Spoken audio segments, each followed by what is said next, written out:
Hello सांग मैंने welcome करुच्ची मोर mini blog को। तो सका पुओ बाहरी गला मेडिकल को तार चेकअप मोर मोर सब कम सारिकी बाहरी पड़ी मोर सांगर बापा बर्षिका था तो सेठी जावाई तो भोजी होता आम पटिया नीलकंठेश्वर मंदिर में सेठी जाऊ जाऊ गोटे दीदी सहित देखागला।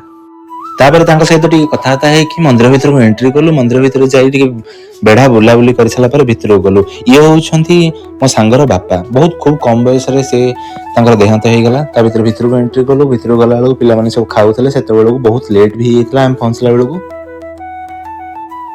तापर सार और मैडम आसते सहित देखागला से खियापिया कर सारी ना बुझाबुझी कलापर आम बाहरी पड़ू खायापी। तो खाइबार बहुत किसी आइटम होता है। स्टार्टर खाई सारापर मेन कोर्स को गलु। तो खाई सारापर आम आइसक्रीम खाई बाहरी पड़ू आम मंदिर चारिपट बुलाया खराबेल टाइम मंदिर पहड़ पड़ जाए मंदिर भर जापारूनी। मंदिर चारिपट बुली आसला देखलु सार और मैडम मैंने खियापिया कर सारे। बहुत दिन पर अपूर्व सहित देखाला। अपूर्व मोर सेम बैच और सेम टाइम रे थिएटर जॉइन करथिलु। एबे रिसेंट गोटे ओडिया मूवी रिलीज होता जार ना हूँ बरबधू। से मोर दुई जन सांग अभिनय करते जड़े आनी चरित्र सत्य आ प्रदीप चरित्र देवाशीष।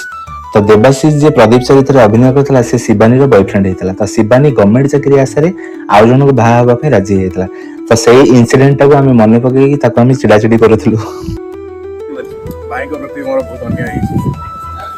बरबधू फिल्म है समस्त सब देखिले प्रदीप सहित जो अन्याय है ता विषय आज पर्यंत बहुत कम जन लोक चर्चा कर।